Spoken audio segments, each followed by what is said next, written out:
Et je t'ai dit, après, il est parti au Maroc pour tâter un peu le terrain. Donc, il a opté pour Kenitra parce que c'était la côte et tout.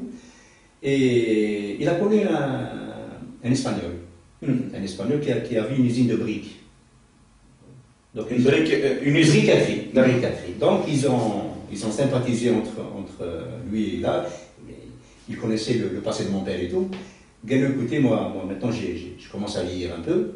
Gallo, si vous êtes intéressé, je vous la céderai la briqueterie. Là-bas, à Kenitra. Ah, il a vendu à un prix normal. Mon père n'avait pas d'argent, il a fait appel à son frère.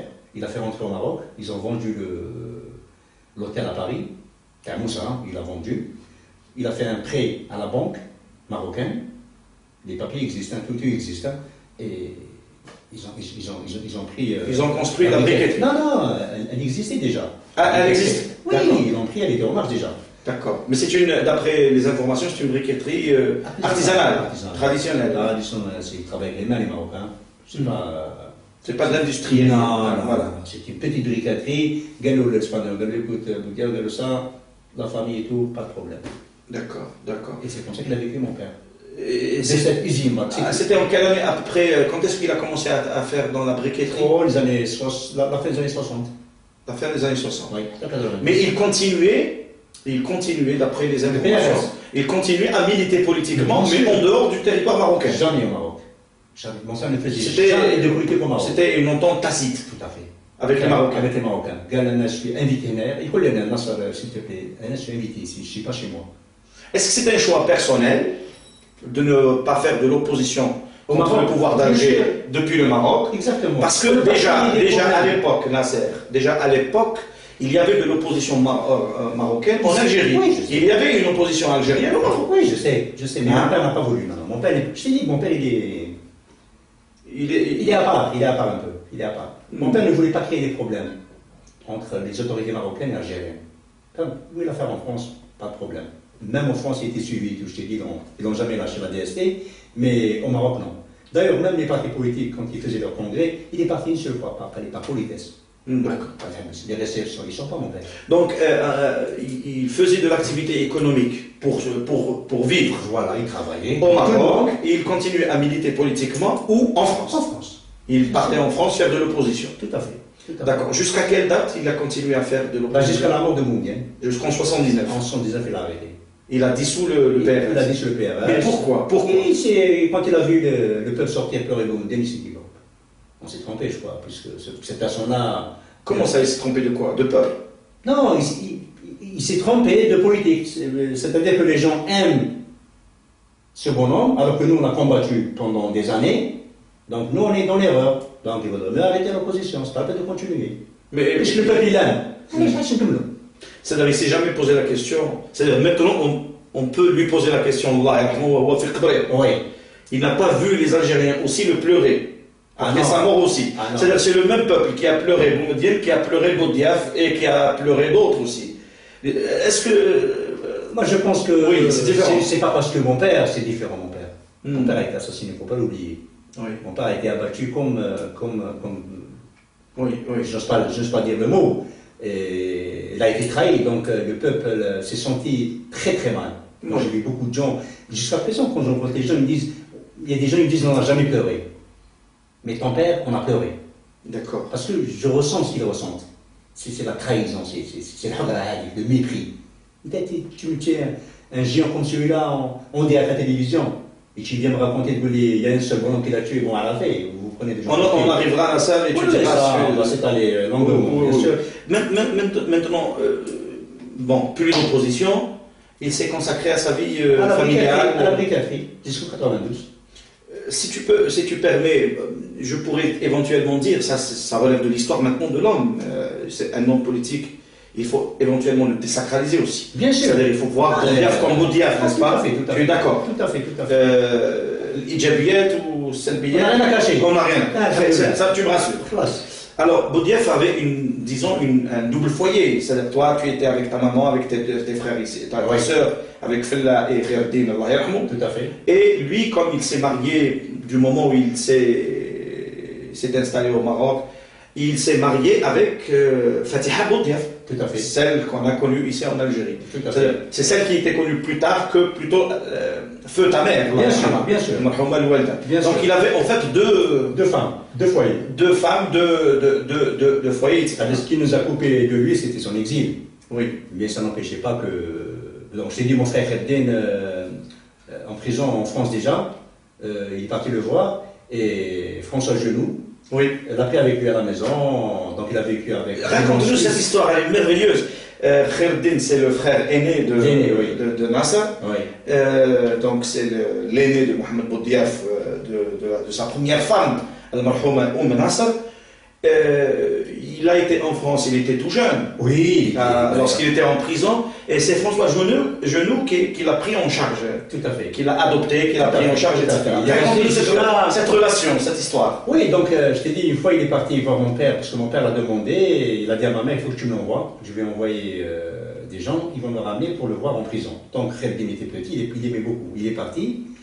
C'était avant l'indépendance. Oui, bien avant l'indépendance. Et en même temps, il y avait Genoux qui est venu pour voir les 5. D'accord. Il a vu mon frère, si ça ne te dérange pas, je le prends avec moi en Suisse. Non, pas alors, c'est comme ça qu'il a perdu en Suisse. Il est resté Kheddin parce qu'il est mort. Oui. Oui, il a étudié là-bas jusqu'à le retour de mon père au Maroc. Il a récupéré. D'accord. Donc il est resté 7 à 8 ans en Suisse. Pris en charge par Genoux. La prochaine fois, je te montre les photos et tout. C'est parfait. Bien sûr. C'est parfait. Donc, même les photos en prison. T'as Kheddin avec mon père et les histoires. Là, mon fils. Voilà. Exactement. Donc, quand est-ce qu'il a été récupéré par mon père? Une fois installé au Maroc. Une fois installé au Maroc, il a fait rentrer. Donc, il a poursuivi ses études au Maroc. Il est rentré ici. Il était âgé, Kheddin. Il est rentré à l'âge de, je crois, 20 ans ou 22 ans en Algérie. Sachant que toi, Nasser, tu es né en 56.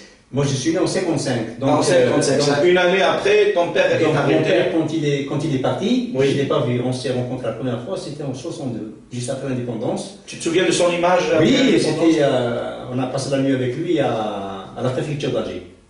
Pourquoi à la préfecture? On a passé la nuit là-bas. Pourquoi? Parce que je crois que c'est pour une vie sécuritaire. D'accord. Donc c'était un peu ensemble de Kharota et tout. Donc on est parti le voir à la préfecture.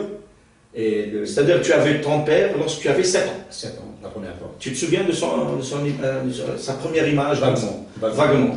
Je me souviens d'une chose, j'ai fait pipi au lit. Parce qu'on a dormi avec lui et ma soeur. D'accord. Moi j'étais au milieu, j'ai fait pipi. Le matin, il y a ça, je le dans la scène. Voilà. C'est parfait. C'est pas parce que j'ai lu une de ces lettres. Ouais. Qu'il t'avait adressé, mais en 82. Ouais. Il y a un mot qui m'a marqué dans cette lettre, et je peux te le dire, c'est que dans cette lettre, il te dit, il était au Maroc, que ma maison est la vôtre, mes enfants sont vos frères et sœurs, et puis on fera tout pour nous rencontrer souvent, etc., pour nous connaître mieux nous connaître.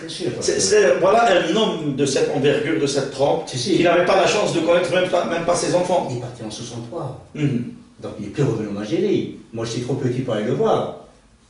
Donc moi, je suis parti le voir à les années 1970. De toute façon, Nasser, il y a une question que je ne voudrais pas te poser. Je sais que les internautes vont se la poser. Pourquoi ton père n'avait-il pas récupéré ses enfants? C'est-à-dire ta mère, Kheddin, Nasser et Fella. Ma mère ne voulait pas partir. Ah bon? Ah oui, c'est ma mère qui ne voulait pas partir au Maroc. Elle ne voulait rester. Ma mère, tu sais, c'est tradition d'Abkri. Elle ne voulait pas. C'est elle qui a refusé de partir. Elle voulait rester ici. Ami, qui est toujours vivant, Ami Aïssa. Celui que j'ai rencontré avec toi. Ouais, en 62, mon père m'a dit, écoute, il faut que tu leur fasses le passeport et tout, parce que je vais l'Algérie. Il a préparé les passeports et tout, mais ma dernière seconde, elle n'a pas voulu. Elle a voulu rester avec ses parents ici. D'accord. Donc, Boudiaf, revenons, parce que ça c'est vraiment familial, mais c'est important dans l'imaginaire d'un enfant. Nasser, qui n'avait que 7 ans lorsqu'il a vu pour la première fois son père, et qui ne nous connaissait pas du tout, et que jusqu'au milieu des années 70, c'est la révolution. Les premières rencontres comme ça. Hein, c'est la révolution qui nous a séparés. Il a tout donné à l'Algérie, mon père. Tout. Et à la fin, C'est-à-dire qu'il a tout donné à l'Algérie et puis en 62, il a été interdit de son propre pays. Bien sûr, ils ont été ingrats avec lui. Alors qu'il a tout fait. Tu sais que c'est le fondateur du FLN et c'est lui qui a donné le sigle, le nom du FLN, c'était lui. Et il avait le placard numéro 1 de la FLN. Pour te dire, c'est pas. C'est de l'envergure, quoi, par rapport à ces minards qui nous gouvernent. Donc, c'est pour ça que ce qui s'est passé après, bon, c'est le destin.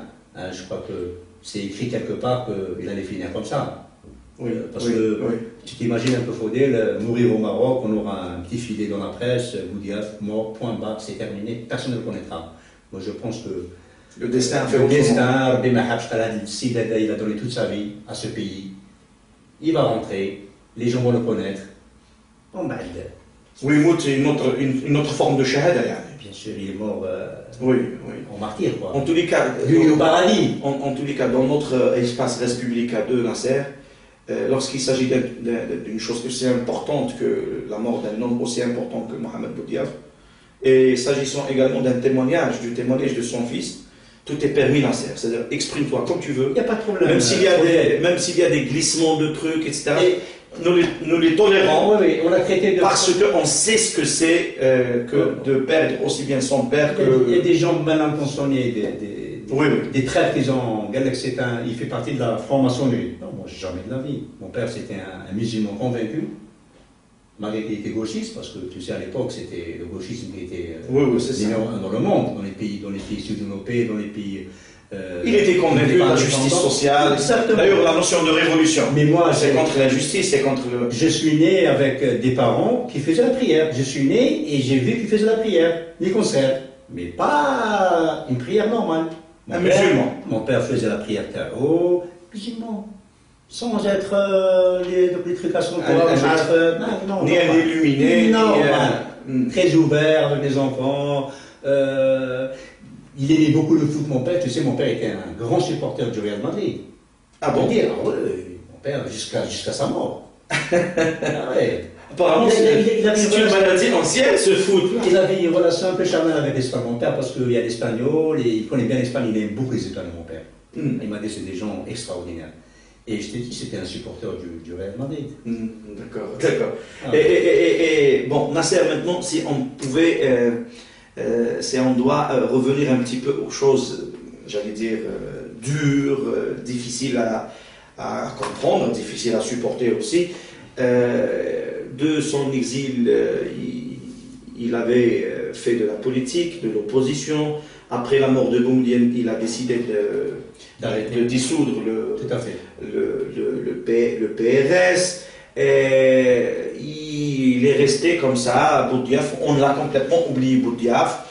Pour la majorité des Algériens, nouvelle génération 62-92, c'est-à-dire une trentaine d'années, Boudiaf, pour eux, il était déjà mort. Écoute, on a vu pour la première fois la télévision algérienne, les années 90, quand Hayat Djiloul a tourné le fameux documentaire aux origines de novembre. C'était la première fois que les gens l'ont vu à la télévision. Parce qu'ils pensaient que... La génération qui est venue après 62, ils ne le connaissent même pas. C'est un phénomène connu en Algérie, ces anciens, ces figures emblématiques, aussi bien sur le plan politique que sur le plan du militantisme national, que sur le plan intellectuel et culturel. Combien de fois des gens m'ont interpellé pour me dire X, normalement il est mort depuis 40 ans, depuis 30 ans, etc. Mohamed Dib. Il pensait qu'il était déjà mort, ça fait 40 ans. Jamila Bouhirt, tout le monde me disait que comment ça tu parles de... Alors qu'elle était déjà morte depuis les années 60. C'est terrible. C'est ça. Alors, maintenant, si tu permets dans ça, comme il y a des éléments trop personnels dans la vie de Mohamed Boudiaf à partir de 63, après la dissolution du PRS, etc., nous ne mettons pas l'accent ici sur la vie personnelle, privée donc, de Mohamed Boudiaf.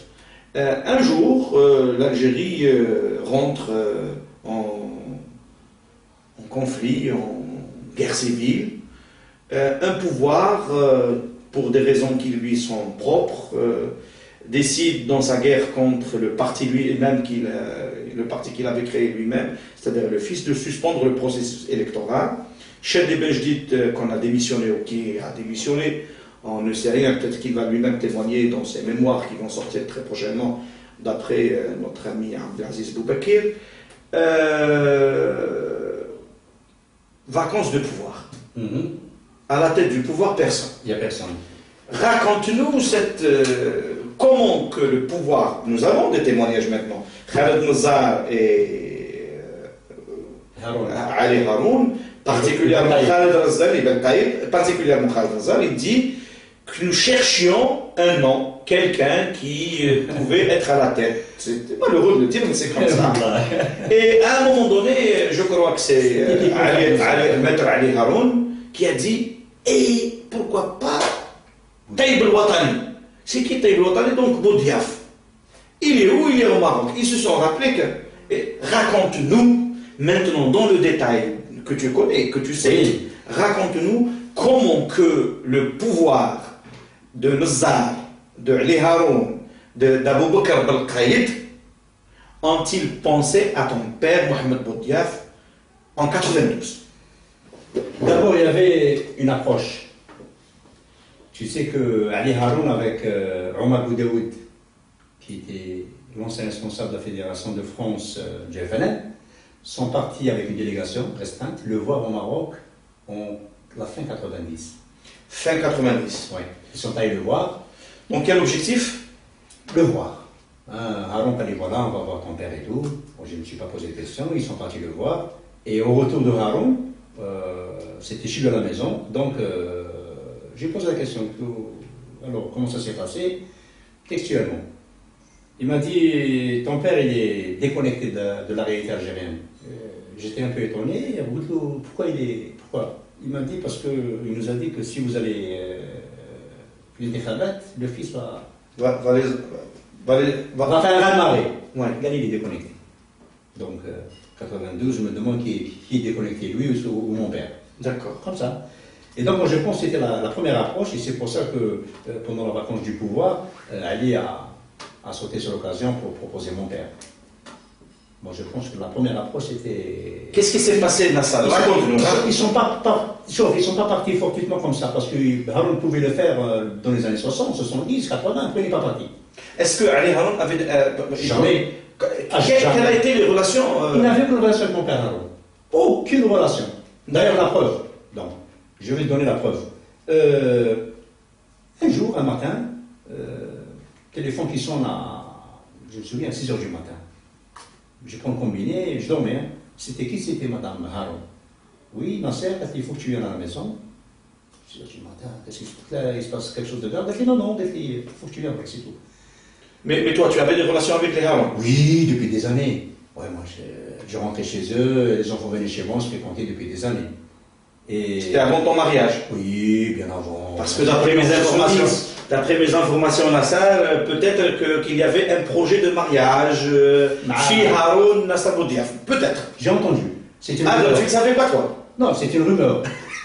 J'ai entendu la rumeur, d'ailleurs, même à l'époque, en 92, après la mort de mon père, un journaliste d'un. Tu nous dis la vérité, Nasser? Oui, bien sûr. Un journaliste d'un pays du Moyen-Orient m'a posé des questions et je lui ai dit, moi, je n'étais pas au courant, c'est une amie à moi, ça s'arrête là. Maintenant, peut-être que quand mon père est revenu, ils ont vu bon. Ah! Sinon, moi, avec la fille, on avait une relation. Amicale, fraternelle. Fraternelle pendant des années et des années. D'accord. Je la mets au défi de témoigner sa fille aussi, si elle veut, il n'y a pas de problème. Donc, non, il n'y a jamais de problème. Non, jamais.